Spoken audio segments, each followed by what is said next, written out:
करते हैं।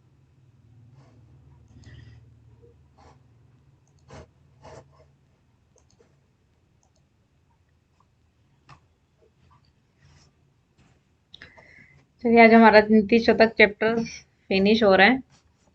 और बाकी ग्रामर की मैंने कुछ आपको लिंक्स भेज दिए थे, जिसमें शब्द रूप धातु रूप कैसे बनाने हैं, कैसे याद करने हैं, अनुवाद का काम भी है मेरे ख्याल से आप लोगों के पास ना। तो ग्रामर में भी बहुत है संधि, उसमें से स्वर संधि के भी 4 भेद की हैं उसमें, और विसर्ग संधि का है। और मुझे लगा तीनों संधि आपके पास हैं इस बार। तो उसको अच्छे से आप स्टार्ट कर दीजिए, क्योंकि आप लोगों के पास टाइम बहुत लिमिटेड है, और जिस हिसाब से सिलेबस चल रहा है और सिलेबस है हमारा। ठीक है, अब नीति शतक यहाँ पे आपको लिंक भी भेज दिए थे, इसलिए उस पे भी देख लेना। ठीक है, जहां से नहीं समझ आएगा जब मर्जी आप पूछ सकते हैं। चलिए नया श्लोक देखते हैं। लोभश्चेद गुणेन किम पशु हाँ जी दीपिका जी, यद्यस्ति किम पातकई। पिछले श्लोक रिवाइज किए थे दीपिका, साहिल। सत्यम चेतप्सा च किम शुचि मनो यद्यस्ति तीर्थेन किम सौजन्यम यदि किम निजहि सुमहिमा यद्यस्ति किम मंडनई सद्विद्या यदि किम धनैर अपयशो यद्यस्ति किम मृतुना। यहाँ पर कुछ क्वालिटीज बताई हैं कि अगर हमारे जीवन में ये चीज है तो इसकी क्या आवश्यकता है। ठीक है, जैसे लोभ है तो लोभश्चेद अगुणेन, तो फिर है यहाँ पे मैंने आपको बताया था, जहां पे भी म और द होगा तो जब भी आप श्लोक का अर्थ करेंगे तो इनमें से हम म में से आप निकालो और द में से भी निकालो, ताकि इसका अर्थ बन सके। ठीक है, नहीं तो गुण का तो गुण दिख जाएगा, अगर नहीं निकालोगे तो अगुण माने दुर्गुण, बुरे गुण। ठीक है, यदि लोभ है तो दुर्गुणों की क्या आवश्यकता है। मतलब लोभ यानी लालच करना ही सबसे बड़ा दुर्गुण है, तो और दुर्गुणों की और बुरे गुणों की क्या आवश्यकता है। क्योंकि आपने सुना है कि हमारे विकार ही हमारा सबसे बड़ा शत्रु है, और हमारे विकारों पे अगर हम नियंत्रण करते हैं वही हमारे मित्र भी हो जाते हैं। किम पिशुनता, पिशुनता का अर्थ है चुगलीखोरी, चुगलखोरी माने चुगली करते रहना, इधर की बात उधर उधर, है ना ऐसे। यद्य अस्ति किम पातकई, तो पाप की क्या आवश्यकता है। अगर हम इधर की बात उधर, इधर बुराई उधर बुराई, ये सब क्या है, ये गलत कर्म ही कर रहे हैं, टाइम भी वेस्ट है और हमारे अपने कर्म भी बन रहे हैं, तो पापों की क्या आवश्यकता है। सत्यम चेत तपसा, यदि जीवन में सत्य है तो तप की क्या आवश्यकता है। माने जैसे हम कठिन कठिन व्रत रखते हैं, उपवास करते हैं, तो कह रहे अगर हमारे जीवन में सत्य बोलना है तो किसी अन्य तप की भी आवश्यकता नहीं है। किम शुचि मनो यद्यस्ति तीर्थेन किम, यदि मन, शुचि माने पवित्र है, अच्छे भावों वाला है, अच्छे विचारों वाला है, तो किसी तीर्थ की भी क्या आवश्यकता है। क्योंकि बाहरी तीर्थ में तो हम क्या करेंगे, तन का स्नान कर सकते हैं, तन की मलिनता को दूर कर सकते हैं, किंतु मन की मलिनता पे काम कब होगा, है ना। तो कह रहे अगर मन पवित्र है, अच्छे विचारों वाला है, अच्छी सोच रखता है, तो तीर्थों की भी क्या आवश्यकता है। सौजन्यम, सौजन्यम का अर्थ है यदि सजनता है तो निजई सुमहिमा, यदि सजनता है तो कुछ मिस है यहाँ पर ना, बलेन आएगा, तो बल की क्या आवश्यकता है। कहने का तात्पर्य है अगर हम किसी से शत्रुता भाव नहीं रखते हैं, सबके साथ मिलजुल कर रहते हैं, तो किसी बल की, शक्ति की भी आवश्यकता नहीं है। क्यों, क्योंकि अगर हम गलत कार्य करते हैं या दुष्टों का संग करते हैं तो वहीं पर हमें उनका मुकाबला करने के लिए बल की आवश्यकता है। जब आप सबके साथ मैत्री भाव रखते हो, सभी आपके मित्र हैं, कोई आपका शत्रु नहीं है, तो फिर किसी प्रकार के बल की भी आवश्यकता नहीं है। सुमहिमा यद्यस्ति किम मंडनई, और यदि सुमहिमा का अर्थ है यश है, महिमा है, तो किसी मंडन माने आभूषण को कहते हैं, तो आभूषणों की भी क्या आवश्यकता है। क्योंकि हमारे जो श्रेष्ठ कार्य हैं हमारी कीर्ति को, हमारे यश को बढ़ाते हैं, और वही यश हमारे लिए आभूषण का कार्य करता है। सद्विद्या यदि किम धनैर, और यदि सद्विद्या है तो धन की भी क्या आवश्यकता है। अपयशो यद्यस्ति किम ऋतुना, और यदि अपयश है, अपयश माने अकीर्ति होना, ठीक है, बदनामी जिसे कहते हैं, तो फिर मृत्यु की क्या आवश्यकता है। क्योंकि अगर हमारा अपयश है या किसी भी गलत कार्यों के कारण, संतान के कारण या अपने किसी कर्म के कारण, तो वह मृत्यु की तरह कष्टदायी होता है। तो यहाँ पर हम काउंट करते हैं क्या क्या चीजें बताइए। यदि लोभ है तो दुर्गुणों की क्या आवश्यकता है। यदि चुगलखोरी है तो पापों की क्या आवश्यकता है। यदि सत्य है जीवन में तो किसी तप की क्या आवश्यकता है। यदि मन पवित्र है तो तीर्थों की आवश्यकता क्या है। यदि सज्जनता है तो किसी बल की क्या आवश्यकता है। यदि महिमा यानी यश है तो किसी आभूषण की क्या आवश्यकता है। और सद्विद्या यानी विद्या को भली प्रकार से ग्रहण किया है तो धन की क्या आवश्यकता है। और यदि अपयश है तो मृत्यु की क्या आवश्यकता है। तो यानी हमारे जो गुण अवगुण है वही अनेक चीजों के उत्पन्न का कारण बन जाते हैं। ठीक है, कुछ समझ आ रहा है। चलिए नेक्स्ट देखते हैं। शशि दिवस धूसरो गलित यौवना कामिनी, सरो विगत वारिजम मुख मनक्षरम सवाकृते, प्रभुर्धन परायणः सतत दुर्गति सज्जनो, निरपांग न गतः खलो मनसी सप्तशल्यानि में। यहां से स्टार्ट करोगे लास्ट वाली लाइन से। कह रहे निश्चित रूप से मेरे मन को 7 बातें, शल्य माने कांटे के समान चुभती हैं। वो कौन सी 7 बातें हैं जो कांटे के समान चुभती हैं। पहला, शशि दिवस धूसरो, शशि कहते हैं चंद्रमा को, और दिवस माने दिन में, धूसर माने कांतिहीन जब होता है। अब सुबह के टाइम अगर हम चंद्रमा देखते हैं तो क्या उसका प्रकाश दिखाई देता है। नहीं दिखाई देता है। ठीक है, तो चंद्रमा जो दिन के समय क्या है, कांतिहीन है, तेज से रहित है। गलित यौवना कामिनी, और ऐसी कामिनी यानी स्त्री जिसकी युवावस्था व्यतीत हो चुकी है। सरो माने तालाब को कहते हैं। तालाब विगत वारिजम, कमलों के बिना जो तालाब है। मुख मन अक्षरम स्वाकृत, और स्वाकृत माने सुंदर आकृति वाले का मुख अनक्षर, यहां से म आया ना, यहां से आप अ निकालेंगे। अनक्षर माने जो अशिक्षित है। ठीक है, कह रहे सुंदर आकृति वाला है। स्वाकृति माने सुंदर आकृति वाला है, परंतु मुख कैसा है, अशिक्षा से रहित है। क्योंकि हमारा बहुत सारा आचरण व्यवहार जो है हमारी शिक्षा के ऊपर निर्भर करते हैं। वो कहते हैं जैसा चुने विषय वैसा बने भविष्य। और संस्कृत में कहीं ना कहीं श्लोकों कहानियों के माध्यम से हमें जीवन में बहुत सुंदर सुंदर शिक्षाएं मिलती हैं। तो इसलिए कहा है कि यहाँ पे सुंदर आकृति वाला है, सुंदर दिखने वाला है, परंतु अगर वह अशिक्षित है, उसमें सभ्यता नहीं है, आचार व्यवहार का सही तरीका नहीं है, तो ऐसा भी व्यक्ति जो है मुझे कांटे के समान ये बात चुभती है। प्रभुर धन परायणा, और क्या कहा है, प्रभु का अर्थ है यहाँ पर राजा, और कैसा है, धन का लोभी है। तो ये भी बात मेरे हृदय में कांटे की तरह चुभती है। ठीक है, इस तरीके से बनाएंगे। सतत दुर्गति सज्जनों, और एक सज्जन व्यक्ति है और उसकी हमेशा क्या है, दुर्दशा वाला सज्जन। क्योंकि आपने देखा है समाज में दुष्ट और सज्जन व्यक्ति दोनों तरह के लोग दिखते हैं।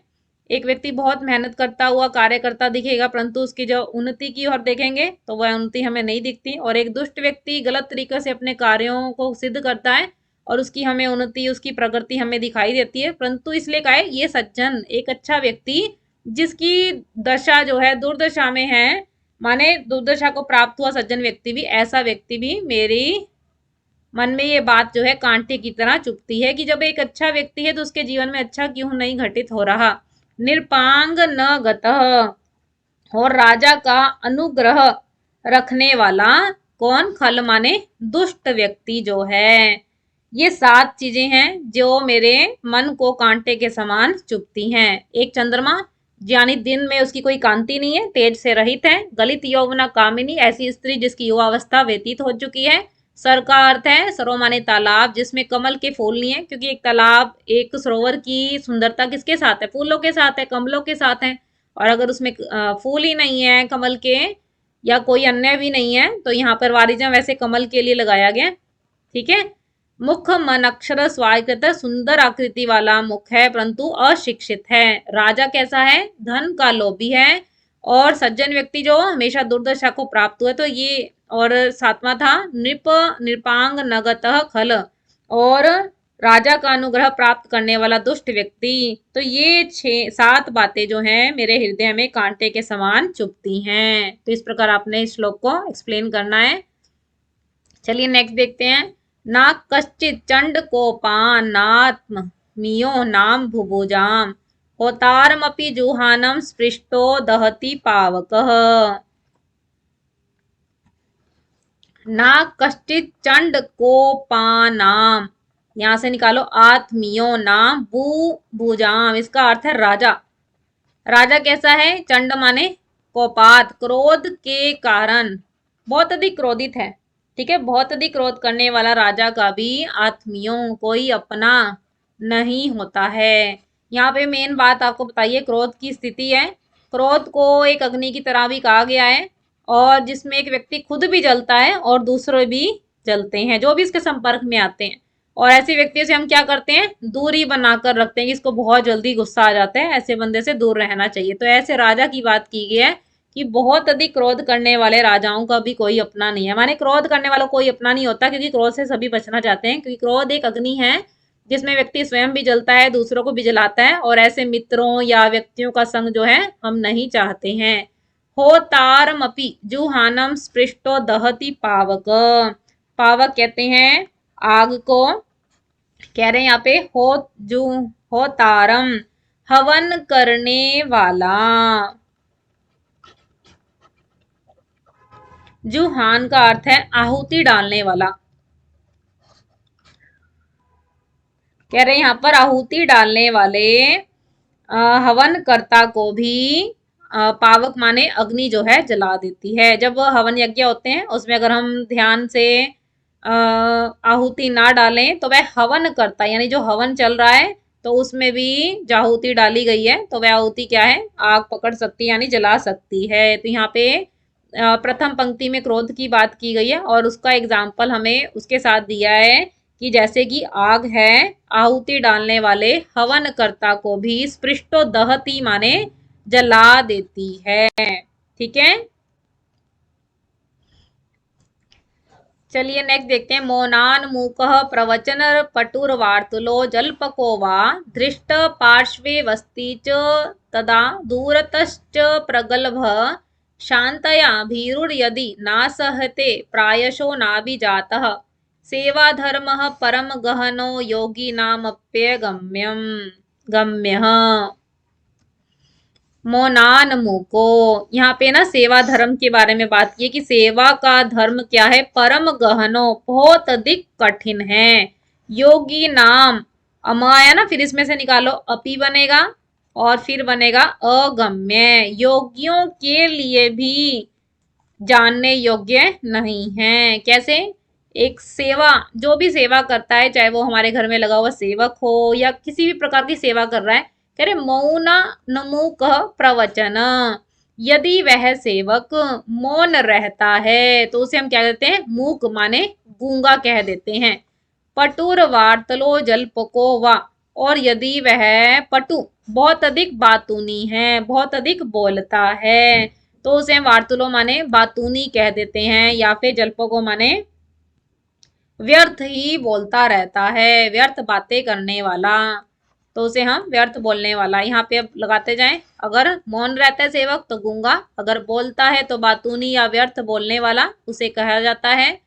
और अगर दृष्ट पार्श्वे, और यदि पास में रहता है ऐसा दुष्ट व्यक्ति, तो दूरतश्च अप्रगल्भ, यदि पास में रहता है तो उसे ढीठ कह देते हैं कि ढीठ है, हमारी हर बात के साथ हमारे साथ हमेशा रहता है। ठीक है, ढीठ कह दिया।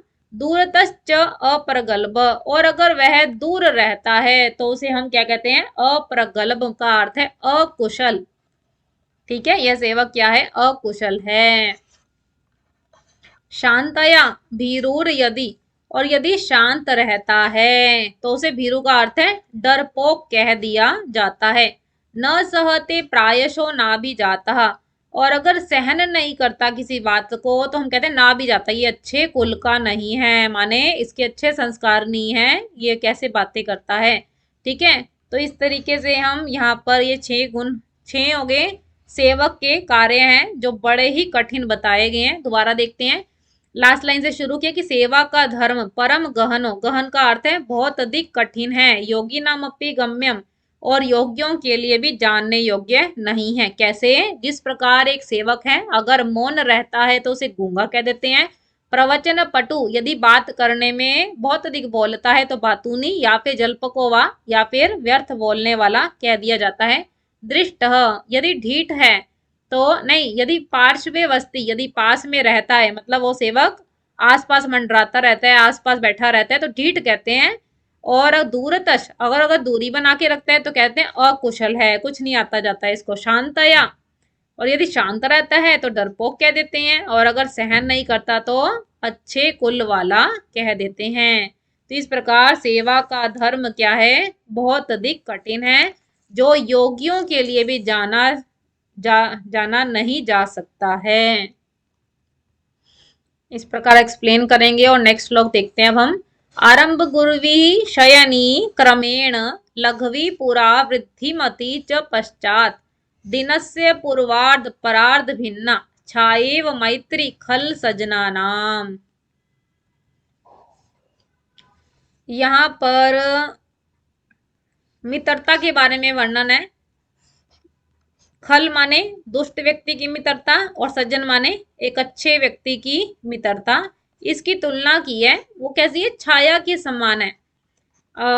वो कैसे देखें, पूर्वार्ध, दिन से पूर्वार्ध, दिन के पहला आधा भाग, परार्ध और दिन का आखिरी आधा भाग, इस तरीके से है। यहाँ पर आप पहले इसको बनाओ, ये दुष्ट व्यक्ति की संगति है और एक ये अच्छे व्यक्ति की संगति है।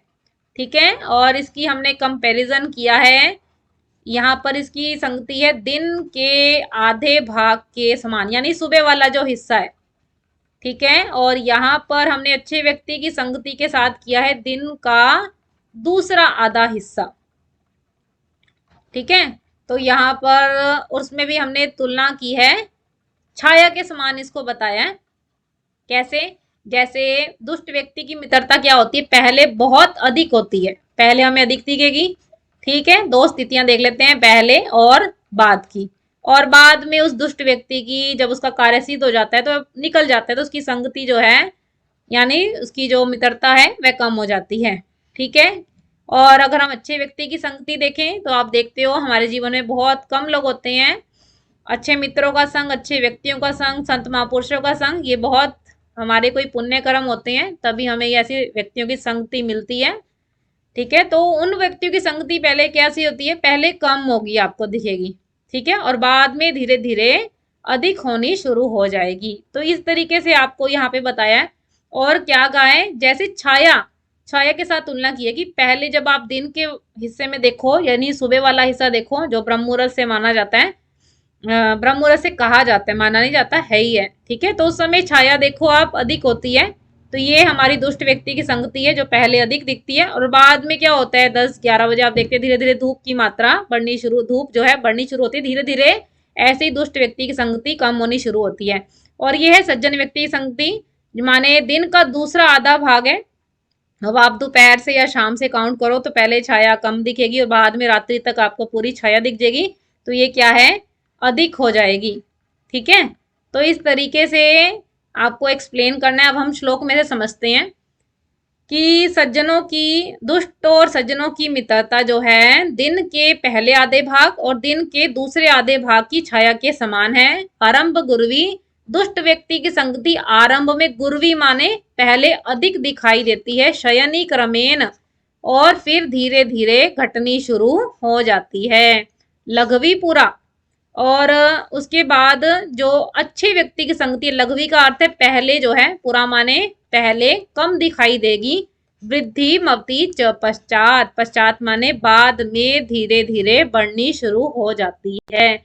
तो इस तरीके से आपको जब भी श्लोक पढ़ो तो एक छोटा सा डायग्राम उसका जरूर तैयार कर लो, इसमें क्या बताया, और फिर उसको श्लोक को पढ़ोगे तो बहुत आसान हो जाएगा। क्योंकि ऐसे तो बहुत सारे श्लोक याद करने टफ हो जाएंगे ना, किसमें किस चीज का वर्णन है, किसमें तुलना हो रही है, किसमें क्या बताया गया है। एक बार माइंड में उस श्लोक को अच्छे से सुन लो, ये सभी आपको लिंक प्रोवाइड किए जा रहे हैं, आप जितनी बार मर्जी सुनो। ठीक है, बुक सामने खोलोगे या नहीं भी होगी तो भी आपका काम चल जाएगा, आप अच्छे से अटेम्प्ट कर सकते हो, पर ये है कि आपको सुनना पड़ेगा अच्छे से। ठीक है, तो ये मित्रों की संगति है, अच्छे व्यक्ति और बुरे मित्र की, और उसकी तुलना छाया के समान की गई है। दिन के पहले भाग की जो छाया है वो दुष्ट व्यक्ति की संगति है, और जो आधे भाग की छाया है वो एक सज्जन व्यक्ति की संगति है। चलिए नेक्स्ट देखते हैं, साहित्य संगीत कला वहीन साक्षात पशु पुच्छ विषानहीन तीर्णम ना खादनपि जीव मानस तद भाग देयम परमम पशूनाम। साहित्य संगीत कला से विहीन माने जो रहित है, कौन? मनुष्य। ना तो उसे साहित्य की कोई ज्ञान है, ना ही उसे किसी प्रकार की अन्य कला में संगीत की कला हो या कोई भी कला हो उसका वह ज्ञाता नहीं है। ना साहित्य का जानता है, ना संगीत को जानता है, ना ही कला को जानता है। तो वह क्या है? साक्षात पशु। उसे, उस मनुष्य को पशु कह दिया गया है। पर पशु कैसा है? पुच्छ विषानहीन, जिसकी पूंछ नहीं है। विषान का अर्थ है सींग नहीं है। अगर हम मनुष्य को देखें और एक पशु को देखें तो कैसे अंतर बनाओगे आप? पशु के आप कहोगे 4 पैर है, ठीक है, मनुष्य है और ये झुक कर चलता है, ठीक, 2 आगे पैर हो गए, नहीं 2 आगे, हाँ, हाथ कहो या पैर करो, ये 4 आपको दिखेंगे। मनुष्य सीधा खड़ा है, 2 हाथ इधर 2, ठीक है, सिर्फ एक शरीर बाउंड ही तो है, ठीक है ना, और क्या अंतर दिख रहा है? ठीक है, इसकी पूंछ नहीं है, इसके सींग नहीं है, परंतु ये कह रहे हैं अगर हम इन कलाओं को नहीं जानते तो पशु भी तो नहीं जानता ना, फिर हमारी तुलना, एक मनुष्य की तुलना पशु के साथ कर दी गई है। ठीक है, तीर्णम न खादनपि जीव मानस, तिनका ना खाते हुए, कौन? एक मनुष्य की बात की है, क्योंकि उसकी तुलना पहले तो पशु के समान कर ही दी है। ठीक है, कह रहे तिनका ना खाते हुए जीव मानस, वह क्या करता है? उस मनुष्यों का तो कल्याण है। भाग देयम परमम पशुनाम, उस घास को, तिनके को ना खाता हुआ भी वह व्यक्ति जीवित है, वह मनुष्य अगर जीवित है तो ये क्या है? पशुओं का भाग दे माने बड़ा सौभाग्य है। क्योंकि आज प्रत्येक, आपने देखा इंसान का जो व्यवहार है वो किस तरीके से दिख रहा है? पशुवत दिख रहा है। जो अभी आप समाज की दशा देख रहे हैं, अगर ये इंसान, और पशु तो है ही पशु, परंतु फिर भी उसकी क्वालिटीज देखो आप। हंस की विशेषता दे सकते हो, नीर शीर विवेकी का है, शेर की विशेषता देख सकते हो, ठीक है, वीरता का गुण का है, कुत्ते की विशेषता देख सकते हो, अपने स्वामी के प्रति ईमानदार कितना रहता है ना। तो ये सब विशेषता, इंसान में क्या विशेषता है? आज उसका आचरण, पहले हमारा खान पान शुद्ध नहीं, जैसा खाए अन्न वैसा बने मन, ठीक है ना, मन का निर्माण अन्न से। जब अन्न ही ठीक नहीं जा रहा, अच्छे विचार ही नहीं जा रहे, अच्छे विषय ही नहीं हम पढ़ रहे, तो फिर कैसे होगा कार्य? तो वह कार्य भी पशुवत है। तो कह रहे इसलिए अगर वह तिनका नहीं खाता ना इंसान तो अच्छा है, ये पशुओं का सबसे बड़ा सौभाग्य है। इतना इंपॉर्टेंट है, ये 50 श्लोक के बाद वाला श्लोक है और पेपर में बहुत ज्यादा पूछा जाता है।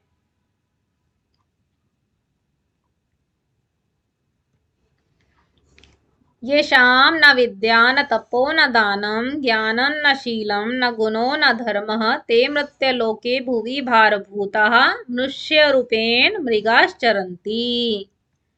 यहाँ कह रहे हैं ये शाम न विद्या, जिसके पास न विद्या है, ना तप है, ना दान है, ना ज्ञान है, ना शील माने ना उसका अच्छा चरित्र है, ना गुण है, ना धर्म है, ते मृत्युलोके, वे इस मनुष्य लोक में, वे इस धरती पर कैसे हैं? भुवि भारभूता, भार के समान ही जीवन व्यतीत कर रहे हैं। कोई कुछ है तो है नहीं, कोई क्वालिटी जो इंसान में होनी चाहिए ना। विद्या हमने ढंग से ली, ठीक ना, कोई हम तप अनुष्ठान कुछ ऐसे परमात्मा के प्रति करते हैं ना, जो हम कमा रहे हैं उसके लिए कुछ हमने प्रथा बनाई है दान देने की, ठीक है, ज्ञान भी हमारा आधा अधूरा, हर चीज की जानकारी हम सब लोग इकट्ठे अगर हम अपना निरीक्षण करें तो हम सब जगह अधूरे ही मिलेंगे। शील, अच्छा चरित्र होना चाहिए। अब हम जो भी हम देखते सुनते, जो भी ज्ञानेंद्रियों से हमारे अंदर जाता है, वो सब हमारे अच्छे और बुरे दो रूपों में जाता है ना। गुणो न धर्म। और अगर जीवन में अध्यात्म भी नहीं है तो हम क्या हैं? मनुष्य लोक में भार हैं। मनुष्य रूपेण मृगाश्चरंती, तो ऐसे मनुष्य जो हैं मृगाश्चरंती माने पशु के समान ही घूम रहे हैं। यहाँ पे मृग का अर्थ हिरण नहीं है, होता भी है पर कई बार इसका अर्थ विस्तृत हो जाता है, तो इसलिए पशु की तरह ही विचरण कर रहे हैं। है तो इंसान का तन, पर जब तक ये क्वालिटीज नहीं है उसके अंदर, तो इंसान का तन होने के बाद भी पशुवत ही आचरण कर, पशु की तरह ही घूम रहा है।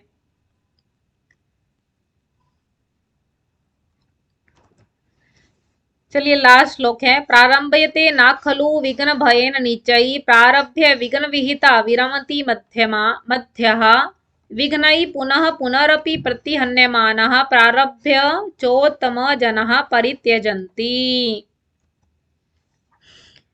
यहाँ पर तीन व्यक्तियों की तुलना की है। एक अधम व्यक्ति है, एक मध्यम व्यक्ति है, और एक है उत्तम व्यक्ति। अब कार्य, जब हम कार्य कोई हाथ में पकड़ते हैं तो हम सबके साथ एक घटना होती है। वो क्या है? या तो हम पहले कहेंगे बहुत मुश्किल है, ठीक है, इस कार्य को हम शुरू ही नहीं करेंगे, बात खत्म। तो ये कहते हैं ऐसे वाला काम कौन करता है? अधम व्यक्ति है, करना ही नहीं।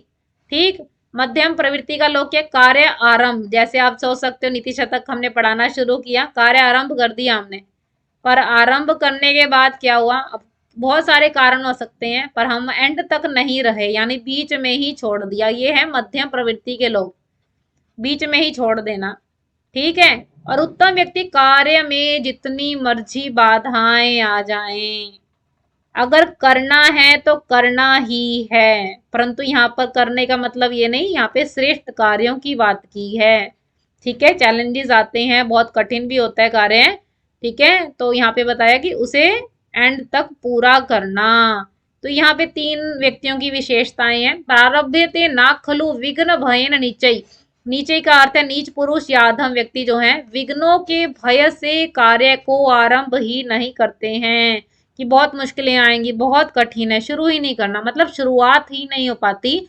ऐसे व्यक्ति को नीच प्रवृत्ति का, अधम प्रवृत्ति का कहा गया है।